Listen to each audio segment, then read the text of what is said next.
The crimson sand stretched endlessly across the plains of Verid, a desolate world carved by millennia of violent sandstorms and the occasional tectonic shift. Lieutenant Karen Guyen stood at the edge of the observation post's protective field, her eyes scanning the horizon through advanced optical enhancers that filtered the harsh glare of Asterion, the system's primary star. 6 weeks into their mission, and they had only managed to capture partial data on the elusive behemoths of Verid, massive creatures that roam the vast desert wasteland, appearing and disappearing like ghosts in the swirling sands. "Anything on the scanners, Lieutenant?" The voice of Dr. Lauren Vra crackled through her earpiece, the subtle hiss of the Zephyrian scientist's natural breathing pattern underlying her words. "Negative, Doctor. Just the usual dust devils and thermal anomalies." Kara adjusted her enhancers, focusing on a distant ridge where the team had spotted a juvenile behemoth 3 days prior. "Though I still think we should move the observation post closer to the northern ridge. The satellite data suggests higher activity in that sector." The observation post, a reinforced hemispherical structure mounted on 6 hydraulic legs, housed a team of 4 humans, including Kara, 3 Zephyrians, led by Dr. Vra, 2 Tauri engineers, and 3 Epsilon observers from the Galactic Science Council, all brought together under the banner of the Earth Alliance to study what many considered the most formidable apex predator in the known galaxy. "The Council representatives are still processing yesterday's footage," Dr. Vra replied. "They want more data before authorizing any relocation, safety protocols, and all that bureaucratic nonsense." Kara suppressed a smile. For all their physiological differences, she and the Zephyrian scientist shared a common frustration with bureaucracy. "Roger that. I'll extend my patrol another 2 kilometers, see if I can spot any movement." "Negative, Lieutenant." The authoritative voice of Captain Arjun Rao cut in. "You're already at the maximum safe distance from the post. Any further, and your emergency recall might not function in a sandstorm." "With all due respect, Captain, we didn't come all this way to sit behind shields and watch dots on a scanner."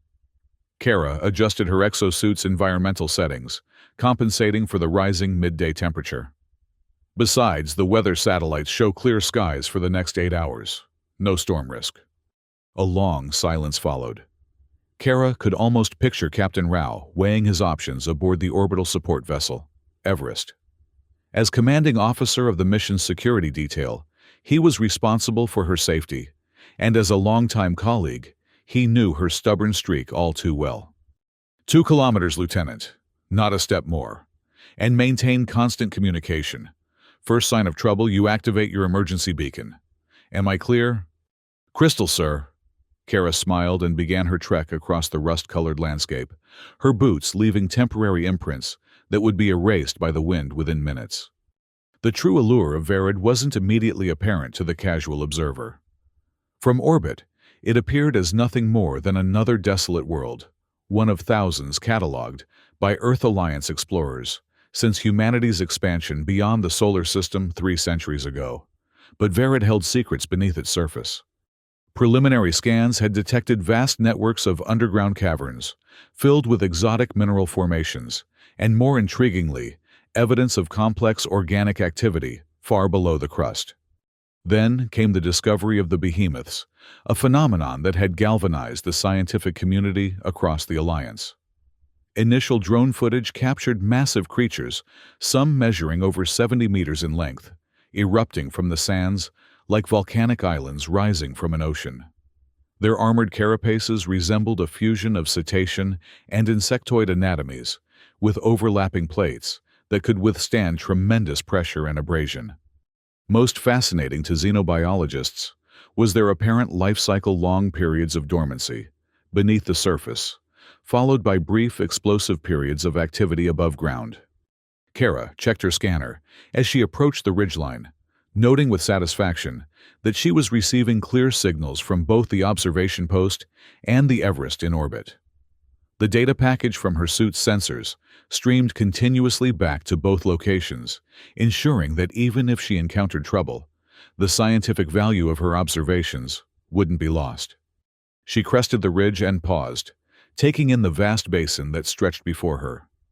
Unlike the relatively flat terrain surrounding the observation post, this area featured complex topography, jagged outcroppings, deep fissures, and curious mound-like formations that Dr. Vra theorized might be ancient behemoth nesting sites.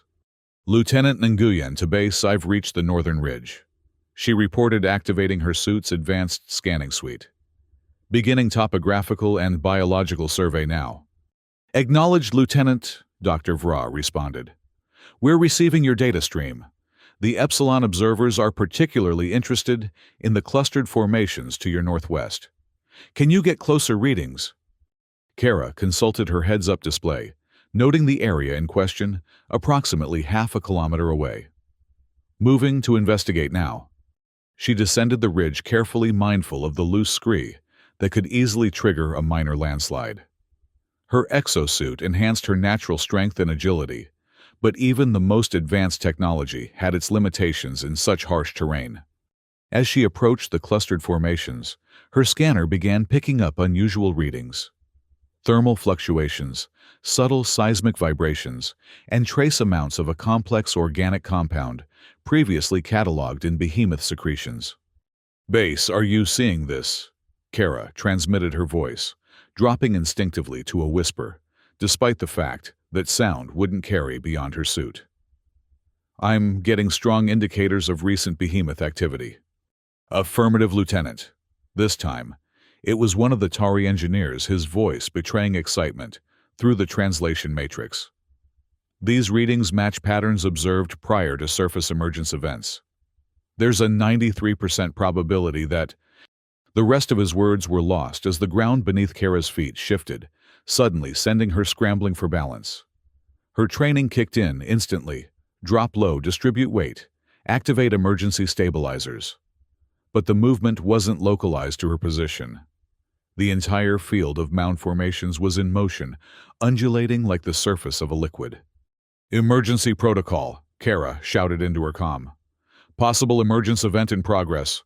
All personnel to secure stations. She turned to retreat toward the ridge, but froze as the largest of the mound formations before her split open, sand and rock cascading away to reveal a massive armored appendage. It rose skyward, 10 meters 20-30, before crashing down with earth-shattering force barely 50 meters from her position. Kara's HUD flashed warning signals as her suit's sensors were overwhelmed by the seismic shock. Through the billowing clouds of dust, she caught glimpses of more movement, a colossal form rising from the depths of Verid, like some primordial deity awakening from eternal slumber. Behemoth, she gasped, her voice barely audible, even to herself, as the magnificent horror of the creature registered fully. Mature specimen at least 60 meters, possibly larger. The behemoth continued its ascent, armored plates shifting and locking into place as it oriented itself. Its form defied easy categorization, neither reptilian, nor mammalian, nor insectoid, but something uniquely evolved for Verid's extreme conditions. The front section bore what xenobiologists had tentatively labeled a sensory array, a cluster of specialized organs that likely served functions beyond the narrow spectrum of human perception. Lieutenant, evacuate immediately, Captain Rao's voice cut through her momentary awe. Return to the observation post at once. Kara didn't need to be told twice. She turned and began sprinting toward the ridge, her exosuit's enhanced mobility, allowing her to cover ground rapidly, despite the treacherous terrain. Behind her, the behemoth emitted a sound that vibrated through the ground and air alike, not quite a roar, not quite a hum, but something that resonated at a frequency that made Kara's bones ache, despite her suit's protective measures. She was halfway to the ridge when her scanner detected more movement. Not from behind, but from ahead, from the direction of the observation post. Her heart sank as the readings crystallized into a horrifying realization, a second behemoth moving rapidly beneath the surface on a collision course with the observation post. Base, emergency alert, she shouted into her comm. Second Behemoth approaching your position from the northeast distance, approximately 1 kilometer, and closing fast. Confirmed, Lieutenant. Dr. Vraz's voice was tense, but controlled. We're detecting the seismic signature now. Defense protocols activated. Return immediately. We may need to initiate emergency evacuation procedures. Kara crested the ridge and spotted the observation post in the distance, its defensive shields now fully activated, creating a shimmering dome around the structure. She increased her pace, pushing her exosuit to its limits. She had covered perhaps half the distance to the post when the ground between her and safety erupted in a spectacular explosion of sand and rock. The second Behemoth breached the surface directly in her path, its massive form blocking her route to the observation post. Unlike the first specimen, this one appeared agitated, its armored plates shifting rapidly in patterns that the research team had previously associated with aggressive behavior. "Lieutenant status report," Captain Rao demanded. "Cut off by the second Behemoth," Kara replied, forcing calm into her voice as she assessed her options. Approximately 800 meters from the post with no clear path. The creature appears to be in an agitated state. "The Everest is dispatching an emergency shuttle," Rao informed her. "ETA 19 minutes. Find secure cover and await extraction." Kara scanned her surroundings, noting a cluster of basalt formations, about 200 meters to her west. Acknowledged. Moving to temporary shelter position now. She began carefully sidestepping toward the rock formation, keeping her movement smooth and non-threatening. The Behemoth's sensory array swiveled toward her, tracking her motion with unnerving precision. "It's following my movements," she reported quietly. "No aggressive action yet, but definitely aware of my presence." "Fascinating." Dr. Vraz's voice came through scientific curiosity, momentarily overriding concern for Kara's safety. "We've never observed such direct interaction between a Behemoth and a single observer before. Lieutenant, are you recording all sensory data?" "All systems operational," Dr. Kara confirmed, continuing her careful retreat. "Though I'd prefer not to become the subject of a case study in Behemoth feeding habits." She had nearly reached the relative safety of the basalt formation when the Behemoth suddenly surged forward, covering the distance between them with shocking speed for something of its size. Kara broke into a sprint, pushing her exosuit servos to their maximum output as she raced for the rocks. The ground shook violently as the creature pursued her, each impact of its massive appendages sending tremors through the desert floor. Kara reached the basalt cluster and wedged herself into a narrow crevice, momentarily sheltered from the Behemoth's direct line of sight. "Lieutenant status," Captain Rao demanded. Kara struggled to catch her breath. "Temporarily sheltered in basalt formation. The Behemoth is still in pursuit. Captain, I don't think this hiding spot will hold for 19 minutes. As if confirming her assessment, a massive impact shook the basalt formation, sending fragments of rock raining down around her. The Behemoth was attempting to reach her, its armored appendages scraping against the ancient volcanic rock, with a sound like grinding metal. "Lieutenant, your weapon systems," Rao reminded her. "The pulse rifle should at least deter it." Kara reached for the compact pulse rifle, attached to her exosuit's back mount, a standard-issue defensive weapon designed to deliver a powerful electromagnetic shock to most organic life forms. She brought the weapon to bear and targeted the Behemoth's sensory array, the most vulnerable part of its anatomy, according to the research team's limited data. She fired once, twice, 3 times. The brilliant blue pulses struck their target perfectly and dissipated harmlessly against the creature's armored exterior. "Negative effect," she reported grimly. "The pulse energy is being absorbed or deflected by its carapace."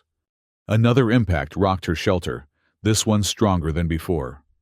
Fractures appeared in the basalt overhead, and Kara realized with growing dread that her hiding place would not last much longer.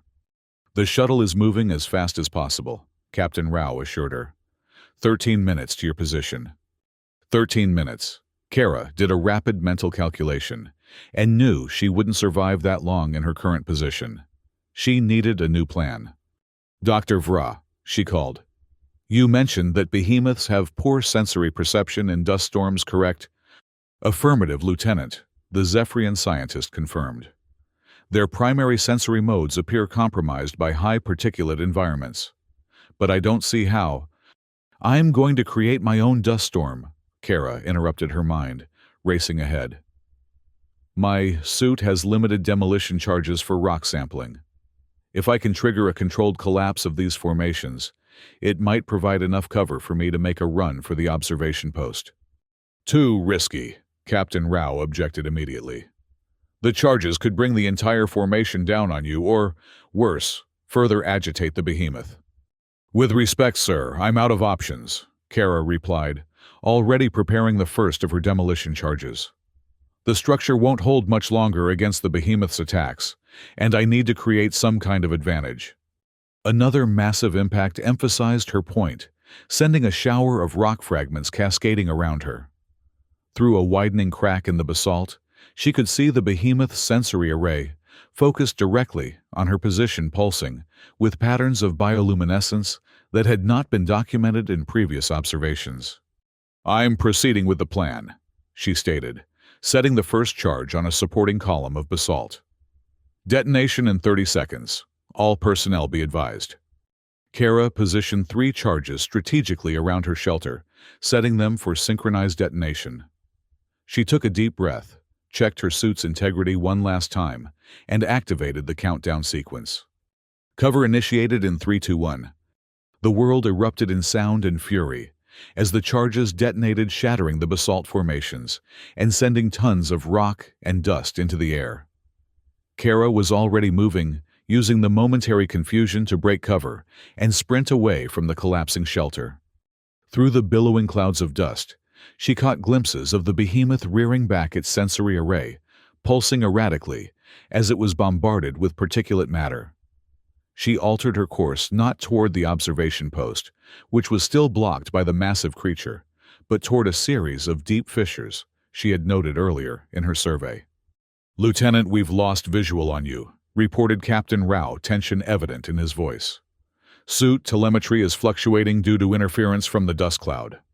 "Still operational," Kara responded between labored breaths. "Moving toward the eastern fissure system. The behemoth appears temporarily disoriented." She reached the edge of the nearest fissure, a jagged crack in Verid's surface that plunged downward into darkness. Without hesitation, she began her descent using her exosuit's enhanced grip capabilities to navigate the near vertical surface. Above her, the behemoth's disorientation appeared to be passing. It moved toward the fissure with determined purpose, its massive form briefly visible through the settling dust cloud. Kara increased her pace, descending deeper into the fissure where the narrowing walls would prevent the creature from following. 50 meters down the fissure, narrowed significantly, barely wide enough for Kara to pass through. She activated her suit's illumination system, revealing a network of smaller passages, branching off from the main crevice. Consulting her scanner, she identified one that seemed to trend in the direction of the observation post. "Base, I've entered the fissure system," she reported. "Proceeding along a passage that should bring me closer to your position. The behemoth cannot follow due to the narrow confines." "Acknowledged, Lieutenant," Dr. Vra responded. "But proceed with extreme caution. Our geological surveys indicate that the fissure systems connect to the deeper cavern networks. You could potentially encounter more behemoth activity below." "Understood." Kara checked her suit's power reserves and weapon systems as she continued along the passage. The pulse rifle was still operational, but as she had discovered, largely ineffective against the behemoths. Her suit contained standard survival gear, including a multi-tool with various attachments, emergency rations, and a compact medikit. The passage widened into a small chamber where multiple tunnels converged. Kara paused to consult her scanner, which was struggling to maintain accurate positioning due to the surrounding rock. A faint vibration caught her attention, not the earth-shaking impact of a behemoth moving on the surface, but a subtle rhythmic tremor that seemed to emanate from the deepest of the connecting passages. Curiosity warred with caution in her mind. The primary mission was scientific observation, and no human had ever ventured this deep into Verid's subterranean environment. The potential knowledge to be gained was enormous, but so was the risk. "Dr. Vra, I'm detecting unusual seismic patterns," she reported. "Different from standard Behemoth movement signatures. Request permission to investigate briefly before continuing to extraction point." A burst of static greeted her transmission, followed by fragments of a response. "Signal degradation, proceed with immediate evacuation. Repeat, do not." The communication cut out entirely, leaving Kara alone in the eerie silence of the underground chamber. She attempted to re-establish contact cycling through emergency frequencies, but achieved only intermittent connectivity. Decision time. The safe choice would be to continue toward the observation post, following her fragmentary scanner readings as best she could. The scientific choice would be to investigate the mysterious vibrations, potentially adding valuable data to the mission's findings. Kara Nguyen had not become an Earth Alliance special operative by making the safe choice. She turned toward the deeper passage, activating her suit's recording systems to capture maximum data. The tunnel descended at a steep angle, requiring her to use both hands and feet for stability. The vibrations grew stronger as she progressed, resolving into a pattern that reminded her of massive machinery in operation, or perhaps the breathing of some enormous organism. After descending another 100 meters, the passage abruptly opened into a vast cavern that stole Kara's breath away. Her suit's illumination barely penetrated the darkness, revealing only tantalizing glimpses of the space's true dimensions. But what she could see defied all expectations. The cavern floor was covered with what appeared to be immense, egg-like structures, each perhaps 5 meters in height. They pulsed with bioluminescence in patterns similar to those she had observed on the Behemoth's sensory array. Between these structures flowed streams of an iridescent fluid that carved channels through the cavern floor. "My God," Kara whispered, forgetting momentarily that her comm system was compromised. "It's a breeding chamber." She approached the nearest of the egg structures cautiously, her scanner working overtime to analyze its composition. The outer shell was similar to the Behemoth's armored carapace, but thinner, more translucent. Through it, she could discern the shadowy outlines of something moving within a juvenile behemoth still developing. The scientific implications were enormous. The research team had theorized about behemoth reproduction, but had no concrete data. This single discovery could revolutionize their understanding of the species. Kara was so engrossed in her observations that she almost missed the change in the vibration pattern. It shifted suddenly, becoming more intense, more focused. And it was coming from directly behind her. She turned slowly, her blood freezing in her veins as her illumination revealed the source of the vibrations. A behemoth, smaller than those she had encountered on the surface, but still massive, occupied a recessed area of the cavern wall. Unlike its surface counterparts, this specimen's carapace was paler, almost translucent in places, revealing pulsing internal structures beneath. Most alarming was its position, not random, but clearly oriented toward her, its sensory array fully focused on her presence. Guardian," Kara murmured, the realization dawning with terrifying clarity. "A nest guardian."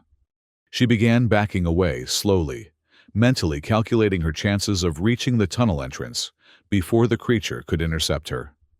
The guardian behemoth shifted slightly, its armored plates rasping against the cavern floor as it maintained its visual lock on her position. Kara's retreat was halted by an unexpected obstacle, one of the egg structures directly behind her. Her suit sensors registered a spike in the egg's bioluminescent activity at the contact, and the guardian behemoth's response was immediate and dramatic. It surged forward with the same shocking speed she had witnessed on the surface, crossing half the distance between them before Kara could even react. She dove to the side, rolling across the cavern floor, and coming up in a defensive crouch, pulse rifle raised despite its proven ineffectiveness. The Guardian halted its charge, positioning itself between Kara and the egg she had inadvertently disturbed. Its sensory array pulsed rapidly, and a low-frequency vibration emanated from somewhere within its massive form, a warning perhaps, or a call for assistance. Kara's military training took over, pushing aside fear and wonder in favor of tactical assessment. The Guardian was clearly protecting the eggs, which meant its aggression was defensive rather than predatory. This suggested a potential advantage. If she could move away from the breeding area, the Guardian might not pursue. She began sidling along the cavern wall, maintaining maximum distance from both the Guardian and the egg clusters. The creature tracked her movements, but did not immediately advance, supporting her theory about its defensive behavior.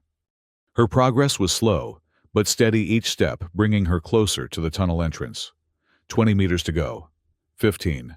10. The Guardian remained in its protective position, vibrations still emanating from its form, but no further aggressive movements. 5 meters from the tunnel, Kara allowed herself a moment of hope. She might actually escape this encounter, returning with invaluable data about behemoth reproduction and behavior data that would transform their understanding of Verid's ecosystem. The moment shattered as a terrific impact shook the entire cavern, sending stalactites crashing down from the distant ceiling. Dust and debris filled the air as a section of the cavern wall collapsed inward, revealing the massive form of a surface behemoth breaking through from an adjacent tunnel system. Kara recognized it immediately as the same creature that had pursued her from the surface. Its distinctive carapace patterns matched those recorded by her suit sensors during their earlier encounter. It had followed her, somehow tracking her descent through the fissure system and burrowing its own path to intercept. The newcomer's arrival triggered an immediate response from the Guardian. It emitted a piercing harmonic that resonated painfully, even through Kara's suit's audio dampeners. The surface behemoth responded with its own harmonics, creating a disorienting interference pattern that made Kara's head swim. She shook off the effect through sheer force of will and made her decision. While the two behemoths were engaged in their acoustic confrontation, she would make her escape. She turned toward the tunnel entrance and froze, as her illumination revealed a cascade of fallen rock completely blocking the passage. The cavern collapse had sealed her only known exit. Kara was trapped underground with two behemoths, no communication with her team, and limited suit resources. "Think, Nguyen," she muttered to herself, forcing her training to override the panic, threatening to cloud her judgment. Assess, adapt, overcome. She scanned the cavern, seeking any alternative exit, while the behemoths continued their harmonic exchange. Her suit sensors detected air movement from a narrow crevice on the far side of the chamber, potentially another passage leading upward. To reach it, however, she would need to cross nearly 30 meters of open cavern floor, passing between the two massive creatures. It was a desperate gambit, but with her oxygen supply showing less than 3 hours remaining and no rescue likely in her current position, desperation was all she had. Kara took a deep breath, plotted her course, and launched into motion. She sprinted across the uneven cavern floor, her exosuit enhancing her speed and agility as she navigated between egg structures and fluid channels. The behemoths reacted almost instantly.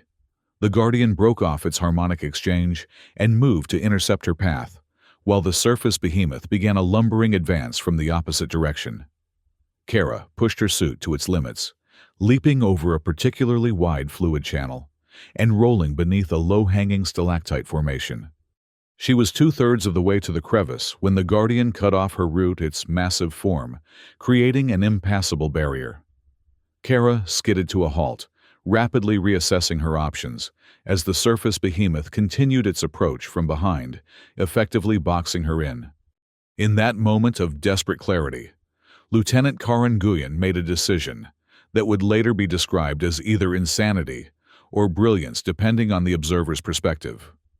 Instead of attempting to evade the Guardian behemoth, she ran directly toward it. At the last possible moment, she activated her exosuit's emergency overdrive, a function designed for short bursts of extreme performance, at the cost of significant power drain and potential system damage. With augmented strength and speed, she leapt upward, landing directly on the Guardian Behemoth's armored back. The creature reacted violently, its entire body convulsing in what appeared to be shock or confusion. Kara clung to the overlapping plates of its carapace, using the natural ridges and protrusions as handholds, as the behemoth twisted and writhed beneath her. "Come on, you magnificent monster!" she gasped, working her way forward toward the creature's sensory array. "Give me a ride out of here!" The Guardian continued its frenzied movements, attempting to dislodge the unprecedented irritant on its back. The surface behemoth, perhaps confused by this strange development, halted its advance and resumed its harmonic emissions now, at a frequency that made Kara's teeth vibrate even through her helmet. Reaching the junction where the Guardian's sensory array connected to its main body, Kara made another discovery that contradicted all previous observations of behemoth physiology. A seam was visible between the armored plates, a potential vulnerability that had never been documented because no observer had ever been this close to a living specimen. Acting on instinct and desperate inspiration, Kara deployed her multi-tools plasma cutter attachment and applied it to the seam. The effect was immediate and dramatic. The Guardian Behemoth emitted a harmonic so intense that Kara's suit sensors temporarily overloaded. It reared up, nearly vertical, then charged toward the cavern wall directly at the crevice Kara had been attempting to reach. She clung to the creature with every ounce of strength, the exosuit servos straining to maintain her grip, as the behemoth smashed through the narrow opening, widening it with the force of its bulk. Rock and debris rained down around them as they burst into another tunnel system, this one sloping distinctly upward. The Guardian continued its frenzied ascent, seemingly driven by a singular need to dislodge the source of its distress. Kara held on, using the plasma cutter strategically to steer the creature by applying it to different sections of the vulnerable seam. Through this incredible impromptu rodeo, Kara guided the behemoth through a series of increasingly narrow passages, always trending upward toward the surface.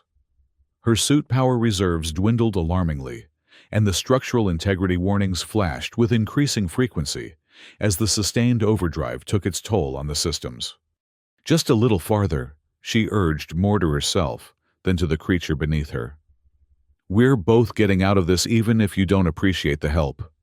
After what seemed an eternity of violent motion and claustrophobic passages, Kara's sensors detected a significant change in atmospheric pressure.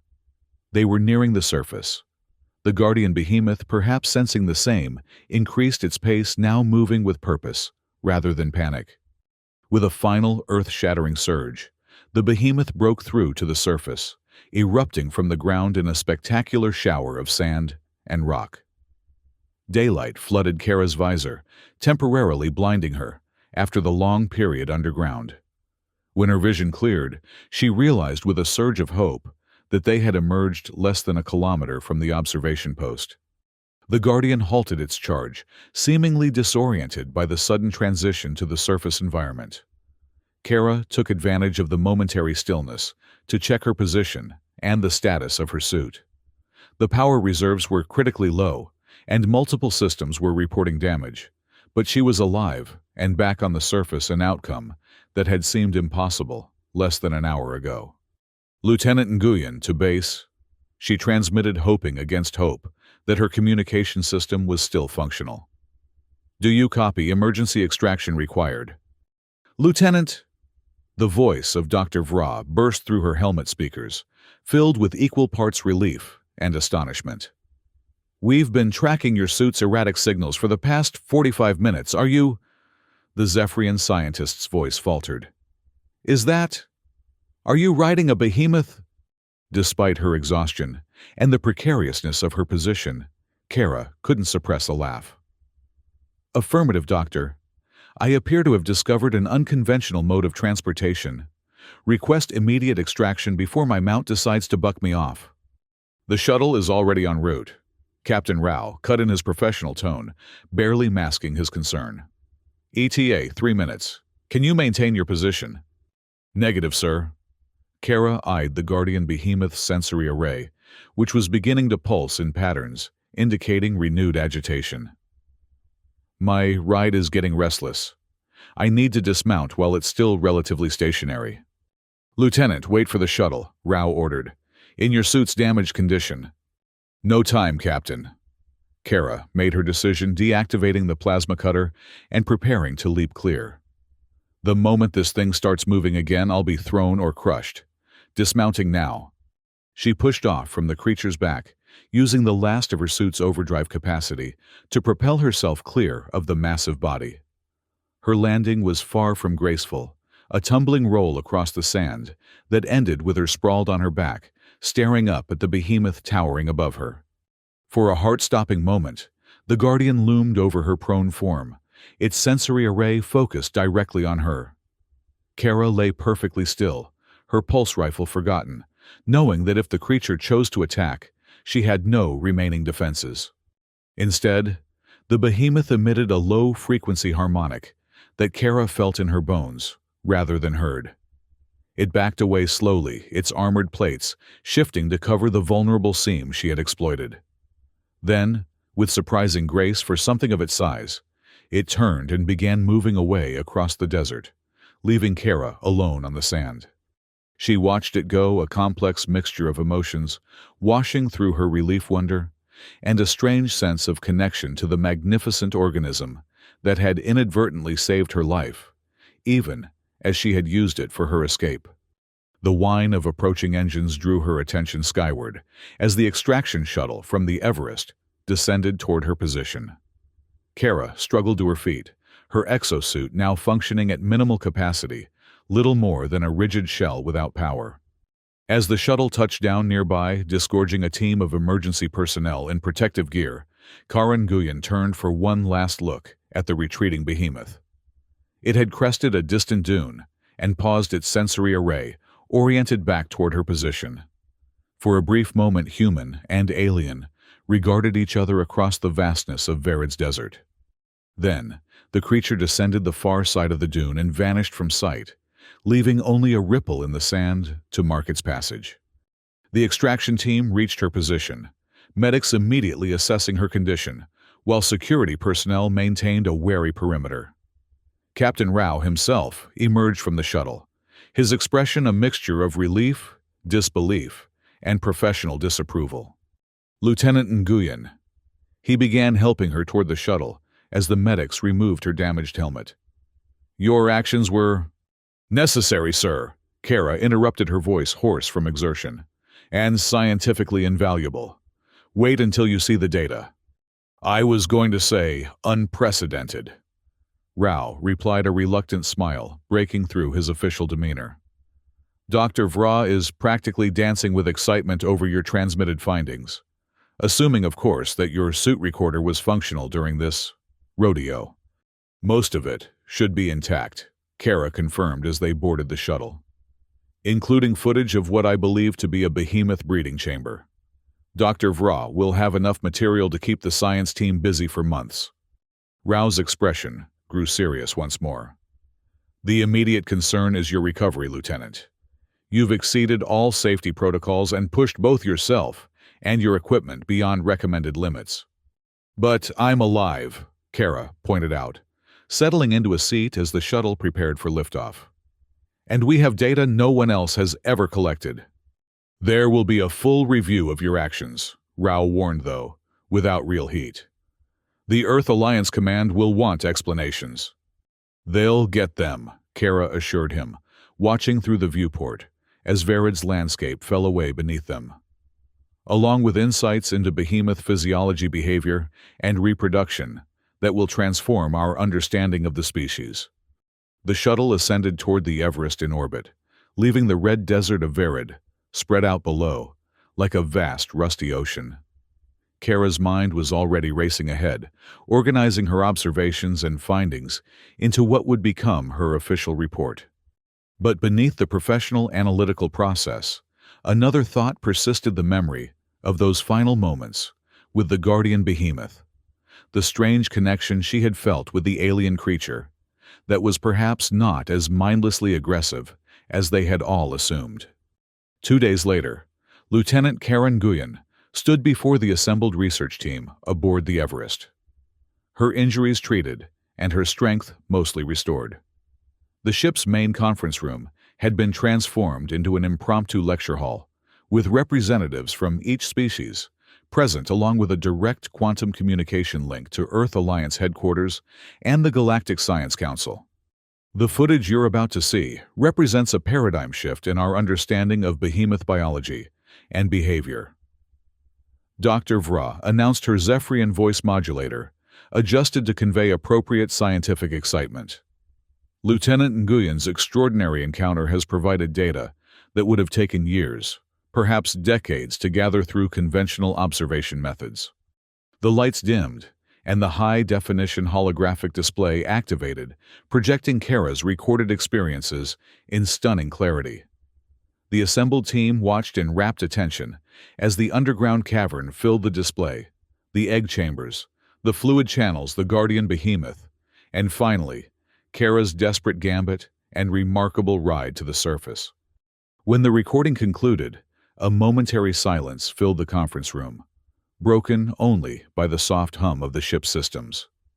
Then, almost simultaneously, every scientist present began speaking, at once, questions and observations tumbling over one another in a cacophony of scientific enthusiasm. Captain Rao restored order with a sharp command, then nodded to Dr. Vra to proceed with the formal analysis. The implications are profound. The Zephyrian scientist began manipulating the holographic display to highlight specific aspects of the recording. The breeding chamber confirms our theory that behemoths maintain complex, subterranean social structures. The Guardians' behavior suggests specialized roles within their society. Most significantly, the vulnerability Lieutenant Nguyen discovered in their armor plating may represent a previously unknown aspect of their physiology. "Could it be exploited?"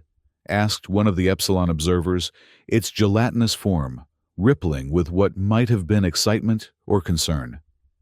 If the Earth Alliance were to deploy specialized weapons targeting this vulnerability, that would be a violation of Galactic Council conservation protocols, Dr. Vra interjected firmly. The behemoths are now confirmed to be a sapient species with complex social structures. They qualify for protectorate status under Section 11 of the Xenobiological Preservation Act. The debate continued, growing increasingly heated as military, scientific, and diplomatic perspectives clashed. Throughout it all, Kara remained silent, her gaze fixed on the frozen image of the guardian behemoth displayed above the conference table. "Lieutenant Nguyen," Captain Rao's voice cut through her thoughts. "The Council representatives have requested your personal assessment of the behemoth's behavior during your encounter.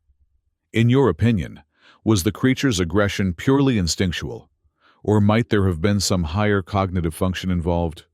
Kara considered her response carefully, aware of the political and scientific weight her words would carry.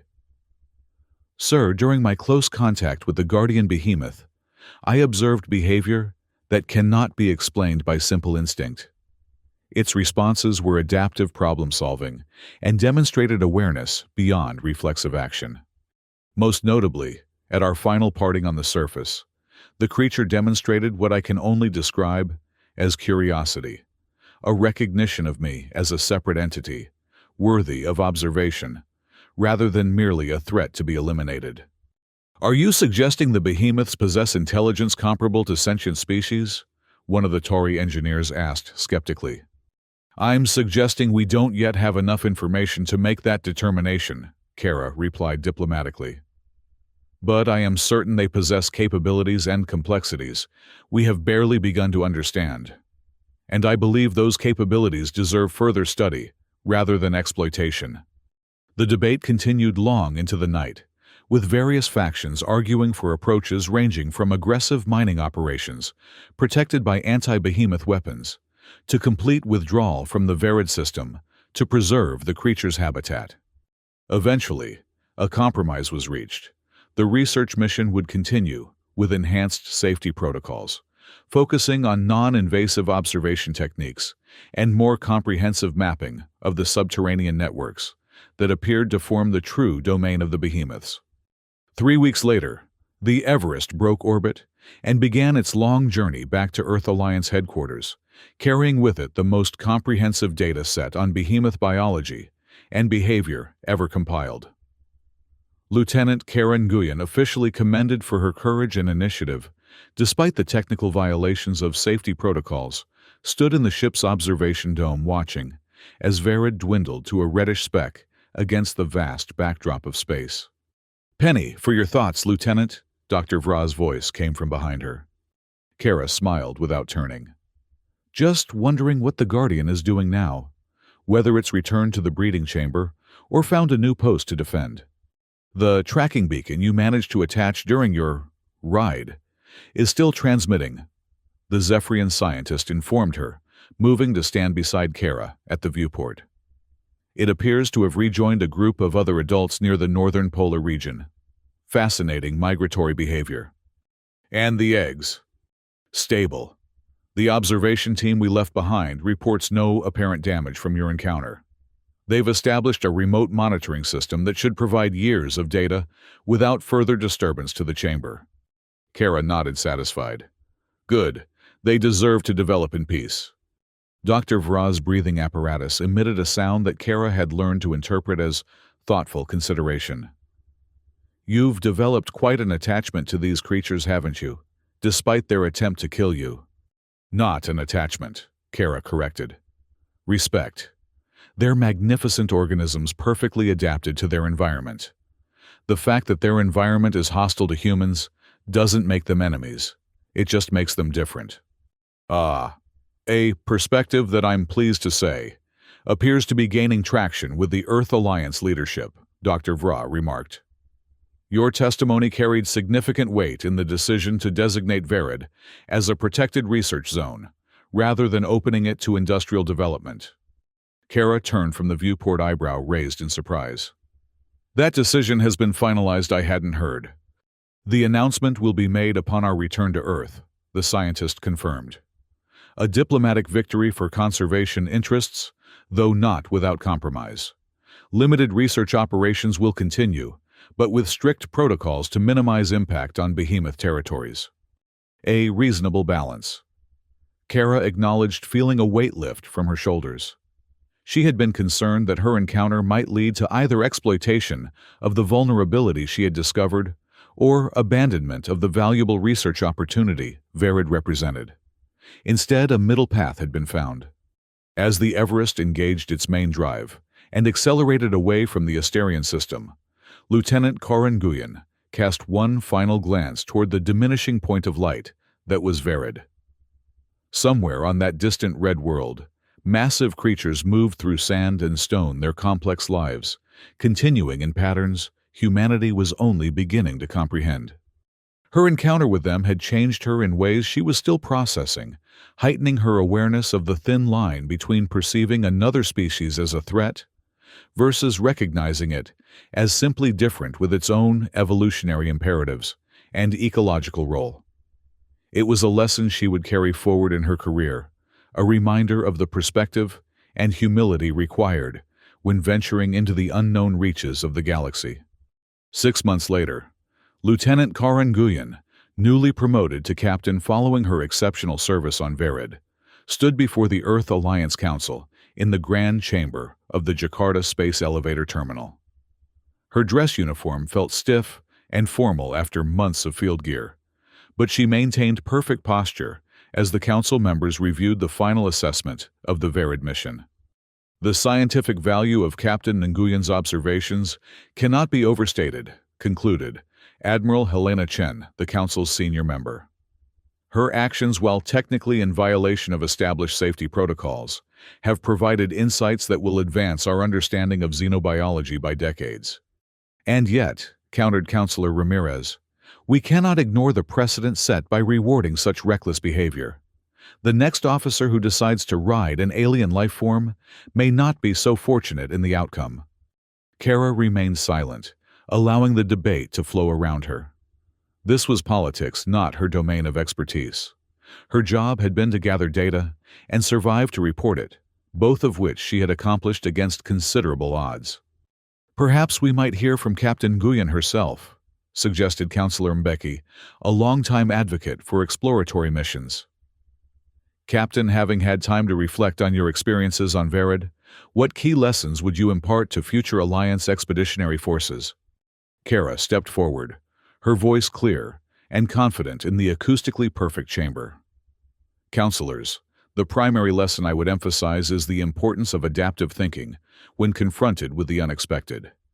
Our training prepares us for anticipated scenarios, but the true test comes when we face circumstances beyond our preparation. She paused, carefully selecting her next words. The second lesson is that our preconceptions often limit our understanding. We approach the behemoths as simple predators to be avoided or defended against. Had circumstances not forced me to engage more directly, we might never have discovered the complexity of their social structure or the vulnerability in their armor plating. A vulnerability that some would suggest has military applications, noted Counselor Ramirez pointedly. A vulnerability that demonstrates they are not invincible, Kara corrected firmly. Which is precisely why they deserve our respect, rather than our exploitation. Every species, no matter how formidable, has evolutionary compromises. The behemoths developed incredible armor, at the cost of maintaining a vulnerable connection point for their sensory systems. That doesn't make them targets. It makes them just like us, impressive but imperfect organisms trying to survive in their environment. A murmur of discussion rippled through the council chamber. Admiral Chen raised a hand for silence, then addressed Kara directly. Captain Nguyen, the council has reviewed your recommendations regarding future Verid expeditions. You've suggested a significant reallocation of resources from defense to research, particularly in subterranean mapping technology and non-invasive observation methods. Given your first-hand experience with the Behemoth's capabilities, are you truly confident that reduced defensive measures would not endanger our personnel? Admiral, I believe our greatest security comes from understanding rather than armament, Kara replied. The Behemoths responded to what they perceived as threats.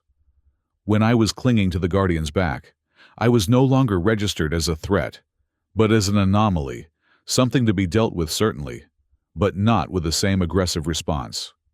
If we can develop protocols that minimize triggering their defensive instincts, we can operate with greater safety than any weapon system could provide. The council session continued for hours with expert testimony from xenobiologists, military strategists, and economic analysts. By its conclusion, a new framework for Verid operations had been established, one that prioritized research while maintaining prudent safety measures and explicitly prohibited exploitation of the Behemoth's physiological vulnerability for military purposes. As Kara exited the council chamber, she found Dr. Lauren Vra waiting in the antechamber, the Zephyrian's environmental suit gleaming under the terminal's illumination. "Congratulations, Captain," the scientist greeted her. "I understand the Council has approved your proposal to lead the next Verid expedition." With modifications, Kara acknowledged, but the essential elements remain intact. We'll be taking a more comprehensive research team, including specialists in subterranean ecosystems and interspecies communication. An ambitious undertaking, Dr. Vra observed. Do you really believe communication with the Behemoths is possible? Kara considered the question as they walked toward the terminal's observation deck, where Earth hung in the void beyond the transparent dome, a blue jewel against the blackness of space. I believe attempting to communicate demonstrates our recognition of their potential sentience, she replied carefully. Whether we succeed or not, the effort itself represents an important shift in our approach. They reached the observation deck, joining dozens of other Alliance personnel and civilians, admiring the spectacular view. From this vantage point, the curvature of Earth was clearly visible, as were the twinkling lights of orbital habitats and transfer vessels. Humanity has come so far, Kara mused, gazing at the planet below. From our first tentative steps beyond our atmosphere to establishing relations with dozens of alien species. And yet we still instinctively categorize the unknown as either resource or threat. A natural evolutionary response, Dr. Vra pointed out. My own species displayed similar tendencies before our philosophical reformation. But we can evolve beyond that instinct, Kara insisted. The behemoths of Verid aren't resources to be exploited or threats to be neutralized. They're fellow travelers in this vast cosmos, following their own evolutionary path. She smiled slightly. And occasionally serving as emergency transportation for stranded human officers. Dr. Vra's breathing apparatus emitted the soft whistling sound that indicated Zephyrian amusement. I look forward to collaborating on the next expedition, Captain. Your perspective is refreshingly unconventional. 3 months later, Captain Karen Nguyen stood on the bridge of the research vessel, Yar Horizon, watching as the swirling colors of hyperspace gave way to normal space. The Asterian system materialized before them, and with it, the distant rusty sphere of Verid. Standard orbit achieved, Captain, reported the helmsman. All systems nominal. Very good, Kara acknowledged. Begin deploying the satellite network according to the established protocol. I want full coverage of the Northern Hemisphere before we initiate any surface operations. The bridge crew executed her orders with practiced efficiency, the atmosphere one of excited anticipation, rather than the tension that had characterized the previous mission. This expedition had been planned with the benefit of Kara's hard-won knowledge, prioritizing safety through understanding rather than through force. As the Horizon settled into its orbit around Verid Kara, retired to her ready room to review the latest data transmitted from the observation team that had remained on the planet's surface. The reports confirmed what she had suspected: the behemoths were far more than simple predators. They maintained complex migratory patterns, demonstrated cooperative behavior in certain contexts, and appeared to communicate through their harmonic emissions in ways that suggested a form of language. Most intriguing was the footage from the breeding chamber she had discovered. The eggs had hatched, releasing juvenile behemoths that were being attended by multiple guardians in a coordinated care system that strongly indicated social organization beyond instinctual behavior. A soft chime interrupted her review, announcing a visitor. "Enter," she called, closing the holographic display. Dr. Vra stepped into the ready room, accompanied by a tall, slender being with iridescent skin, an Epsilon observer named Thelian, one of the foremost xenolinguists in the known galaxy. Captain Nguyen. Dr. Vra began without preamble. We've made a breakthrough in analyzing the harmonic patterns from your encounter with the Guardian Behemoth. Thelian believes they represent more than simple threat or warning signals. The Epsilon stepped forward, its movements fluid and graceful. The patterns contain recursive elements. Thelian explained its translator, rendering its native speech into crisp, precise English. Such recursion is a fundamental characteristic of true language, rather than instinctual communication. Kara leaned forward, intrigued. Are you suggesting the behemoths possess a form of language complex enough to convey abstract concepts? I am suggesting the possibility, Thelian clarified. We have prepared a modified harmonic transmitter that can reproduce aspects of the patterns you recorded.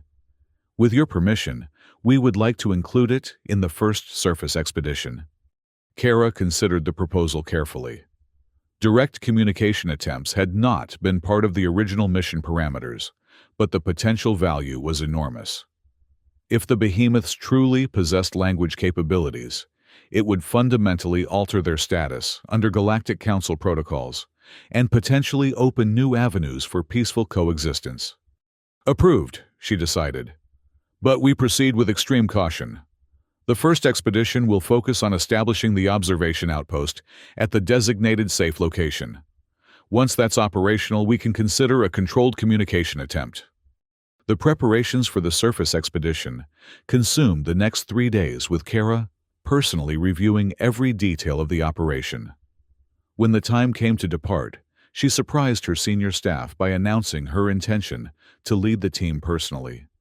"Captain, is that wise?" questioned her executive officer, Commander Dalton. "The mission parameters don't require command presence on the initial landing team."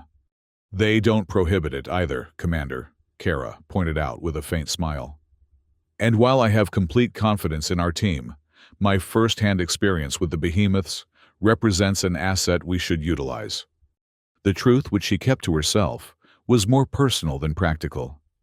Since her return to Earth, Kara had found herself drawn back to Verid by something beyond scientific curiosity or professional responsibility. The encounter with the guardian Behemoth had affected her deeply, creating a connection she didn't fully understand but couldn't ignore. The landing craft descended through Verid's thin atmosphere, touching down at the designated site, a flat expanse of hardened lava flow that provided stable ground for the new observation post, while maintaining a respectful distance from known Behemoth territories. The team disembarked efficiently environmental suits, protecting them from Verid's harsh conditions as they began setting up the modular structures that would serve as their base of operations. Kara supervised the deployment of the perimeter sensors, advanced systems designed to detect Behemoth movement at much greater ranges than their previous equipment. Unlike the defensive barriers of the first mission, these sensors were specifically calibrated to minimize electromagnetic emissions that might be perceived as threatening by the Behemoths. As the twin suns of the Asterian system began to set, casting long shadows across the rust-colored landscape, Kara found herself drawn to the edge of the installation site. She stared out at the distant ridgeline where she had first encountered the surface, Behemoth feeling an inexplicable certainty that they were being watched in return. "Penny, for your thoughts, Captain?" Dr. Vraz's now familiar phrase broke into her reverie. "Just wondering if they remember," Kara replied, not taking her eyes from the horizon. "If the Guardian I rode recognizes our return. If it understands that we mean no harm." "An intriguing philosophical question," the Zephyrian scientist observed. "One that our communication experiments may help answer if Thelian's theories prove correct." The base became fully operational over the next 2 days, with sophisticated monitoring equipment capturing data on Behemoth movements throughout the region. The patterns confirmed Kara's intuition. The creatures were maintaining their distance, but showing clear awareness of the human presence, with multiple specimens observed at the limits of sensor range. On the 3rd day, Thelian announced that the harmonic transmitter was ready for the first communication attempt. The device had been mounted on a mobile platform that could be deployed at a safe distance from the base, minimizing risk to personnel, while still allowing for direct observation. "The transmission will begin with a simplified version of the patterns recorded during your encounter," Thelian explained to Kara as they prepared for the experiment. "If we receive a response, we will progress to more complex variations that our analysis suggests might convey non-threatening intent." Kara nodded, studying the proposed sequence. "Have you accounted for potential misinterpretation?" "The last thing we want is to inadvertently issue what they perceive as a challenge." "We have been extremely conservative in our approach," Thelian assured her. "The initial pattern is most similar to the final harmonics exchanged between you and the Guardian before your departure, what you described as a moment of mutual curiosity rather than aggression." The transmitter platform was deployed 5 kilometers from the base, positioned on a natural elevation to maximize transmission range. With the entire research team gathered in the command center, Thelian activated the device remotely. The harmonic pattern began a complex, multi-layered emission that defied simple description, felt as much as heard, even through the audio systems of the base. It continued for precisely 2 minutes, then fell silent, leaving an expectant hush in the command center. For several long moments, nothing happened. Then, faintly at first but growing steadily stronger, a responding harmonic emerged from the direction of the northern ridge. The pattern was similar to Thelian's transmission, but with subtle variations that the xenolinguist immediately began analyzing. "Remarkable," Thelian breathed, manipulating the holographic representation of the sound pattern. "There are clear correlative structures here. It's not merely a reflexive repetition. They're responding to specific elements of our transmission." "Can you interpret any meaning?" Kara asked, studying the visual representation with intense focus. "Not yet," Thelian admitted. "But this confirms they possess language capabilities beyond simple signaling.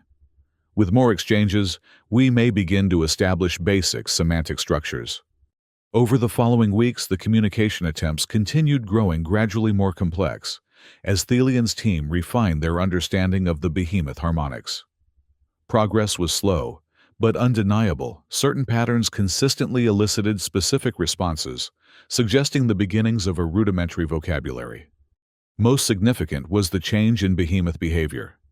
Where they had previously avoided human presence now, individual specimens would occasionally approach within visual range of the base, their sensory arrays oriented toward the research team's activities, with what could only be described as curiosity. 6 weeks into the mission, Kara was reviewing sensor logs in her private quarters when an urgent alert sounded throughout the base. She rushed to the command center to find the research team gathered around the main display expressions, ranging from excitement to concern. "Report," she ordered, joining them at the console. "Behemoth approaching from the northeast," Commander Dalton informed her. "Moving directly toward the base at a steady pace. No evasive or aggressive behavior patterns." Kara studied the sensor readings, recognizing something familiar in the creature's movement signature. "Enhancement on the visual feed," she requested. When the image clarified, she felt a jolt of recognition. "It's the Guardian, the same one I encountered in the breeding chamber." The distinctive pattern of its armored carapace was unmistakable, as was the faint discoloration along its sensory array, where Kara had applied the plasma cutter during their desperate ride to the surface. It moved with deliberate purpose toward the base, halting just outside the perimeter sensor range. "It's waiting," Kara realized. "Thelian, can you transmit from here the greeting pattern we've been developing?" The xenolinguist complied, sending the harmonic sequence that their previous experiments suggested, communicated non-threatening intent.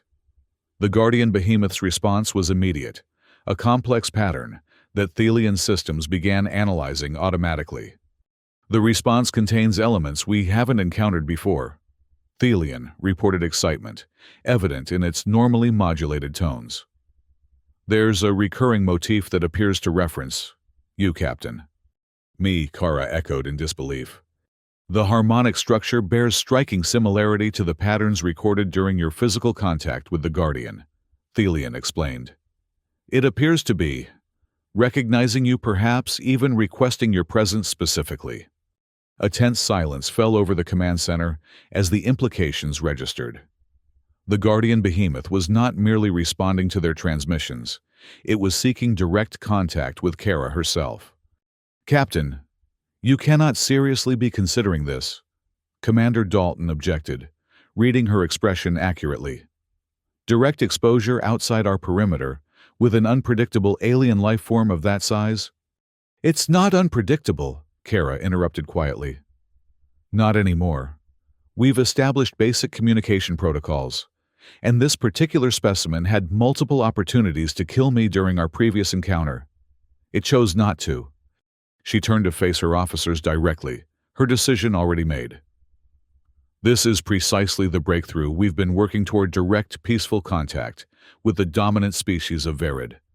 I won't squander the opportunity." Despite continued objections from her security team, Kara prepared for the encounter with methodical care. She donned an environmental suit similar to her previous expedition, but without the militarized exoskeleton components that might be perceived as threatening. The only defensive measure she accepted was a small emergency beacon that could trigger an immediate extraction if necessary. As she approached the airlock, Dr. Vra intercepted her, holding a small device. "A modified harmonic emitter," the Zephyrian explained. "Scaled for personal use. If Thelian's analysis is correct, this will allow you to communicate basic concepts directly." Kara accepted the device gratefully. "Thank you, Doctor. Maintain open communications, but no intervention unless I explicitly request it. This needs to be a gesture of trust." She stepped through the airlock and emerged onto the surface of Verid, immediately feeling the subtle difference between the artificially regulated environment of the base and the natural harshness of the planet. The Guardian Behemoth remained where it had stopped, its massive form silhouetted against the setting suns, approximately 500 meters from her position. Kara began walking toward it, maintaining a steady pace that she hoped conveyed confidence without aggression. Through her earpiece, she could hear the tense breathing of her team monitoring from the base, but she kept her focus entirely on the creature before her. At a distance of 100 meters, she stopped and activated the harmonic emitter, sending the greeting pattern they had developed. The behemoth's response vibrated through the ground beneath her feet, a sensation that no recording could fully capture. "I recognize you," Kara said aloud, though she knew the creature couldn't understand her words. She adjusted the emitter to the pattern Thelian had suggested might convey recognition or acknowledgement. The Guardian shifted its position, lowering its sensory array to a height closer to Kara's level, a significant adjustment given its enormous size. It emitted another harmonic sequence, this one containing elements of their previous exchanges, but with new components that Kara could only guess at. "Thelian analysis," she requested quietly. "Preliminary interpretation suggests invitation or request." The xenolinguist's voice came through her helmet. "The spatial references indicate movement. It may be requesting that you approach closer, or perhaps that you accompany it somewhere." Kara considered her options.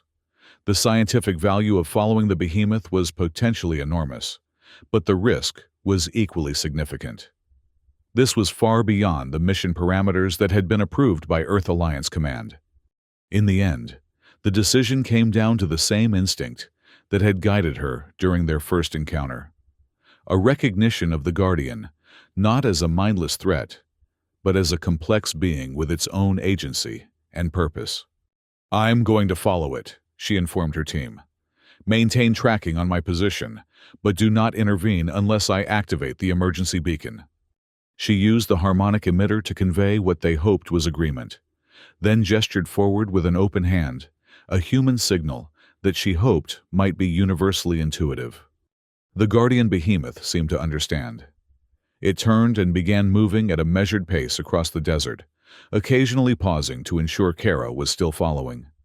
She maintained a respectful distance, recording everything through her suit systems for later analysis. They traveled for nearly an hour, moving away from the base and into a region of complex rock formations that the research team had designated for future exploration.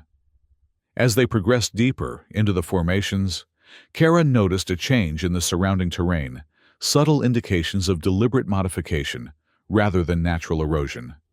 "Are you seeing this?" she transmitted to the base. "These patterns in the rock face, they're too regular to be natural." "Affirmative, Captain," Dr. Vra's voice confirmed. "The formations appear to have been deliberately altered, possibly to create pathways, or perhaps territorial markers." The Guardian led Kara to the base of a particularly large formation, then stopped before what appeared to be a solid rock wall. It emitted a complex harmonic that resonated with the surrounding stone. To Kara's astonishment, a section of the wall shifted, revealing an opening large enough for the behemoth to pass through. The creature entered the opening, then paused its sensory array, oriented back toward Kara, in what she interpreted as an invitation to follow. "Captain, we're losing signal integrity," Commander Dalton warned through her comm system. "If you proceed further underground, we may not be able to maintain contact." "Understood," Kara acknowledged. "I'm continuing. If contact is lost, initiate standard recovery protocols in 6 hours if I haven't re-emerged or activated my beacon."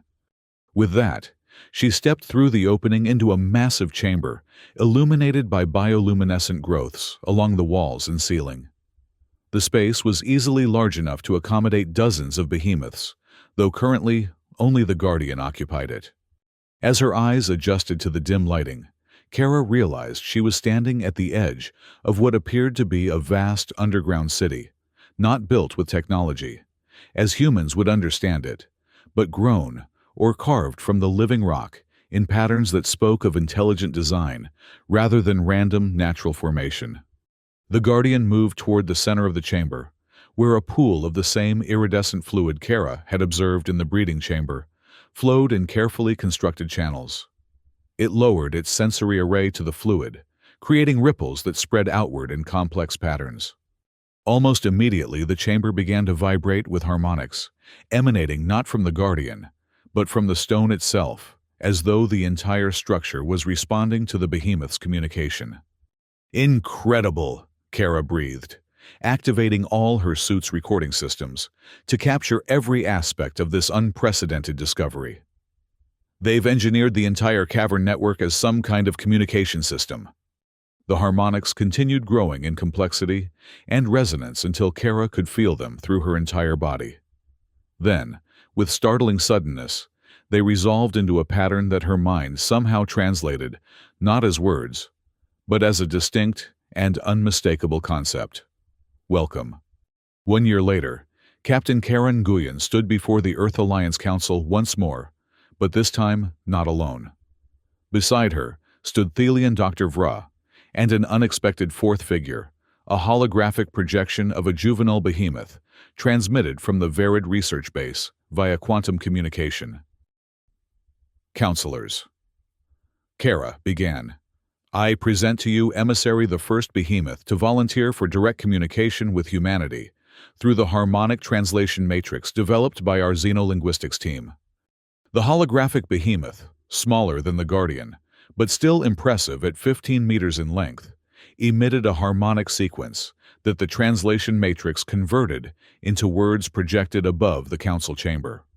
I bring greetings from the harmony of Verid to the people of Earth, the translation read. We acknowledge your respect for our territory and welcome the continuation of peaceful exchange. The council chamber erupted in astonished murmurs as the reality of direct communication with the behemoths sank in. Admiral Chen raised a hand for silence, then addressed Kara with undisguised amazement. Captain Nguyen, when you departed on this mission, the best outcome we anticipated was enhanced observational data on behemoth biology. You return having established diplomatic relations with a previously unknown sentient species. Kara nodded, maintaining her professional demeanor, despite the pride she felt in her team's accomplishments. The breakthrough came when we recognized that what we perceived as aggressive behavior was actually territorial protection of a sophisticated subterranean civilization.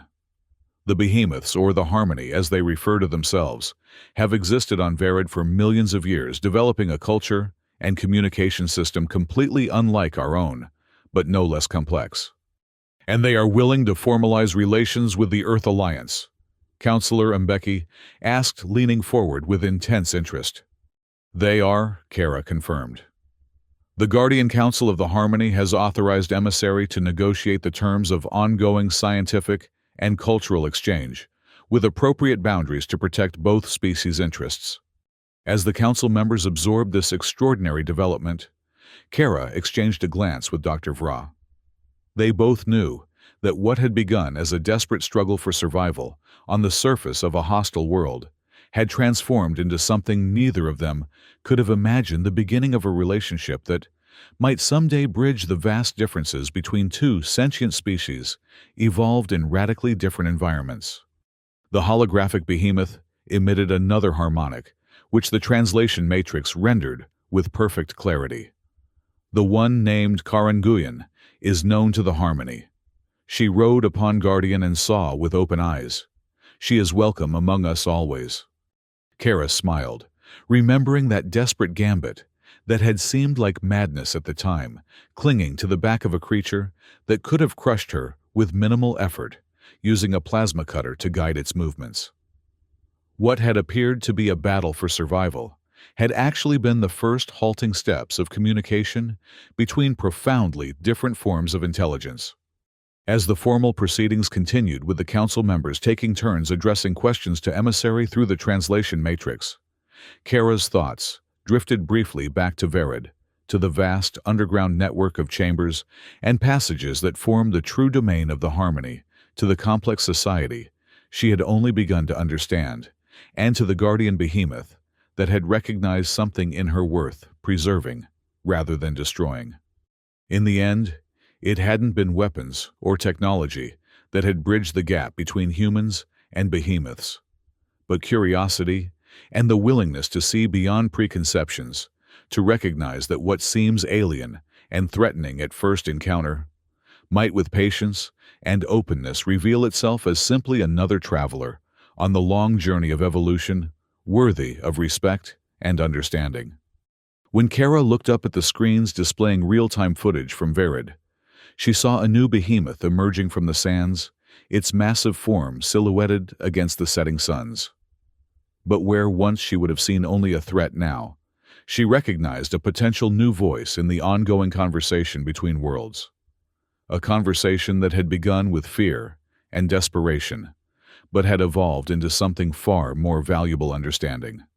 And in that understanding lay the true power of humanity, not the ability to conquer or exploit, but the capacity to connect across the vast distances of biology and experience, finding common ground with even the most alien of intelligences in the shared wonder of existence.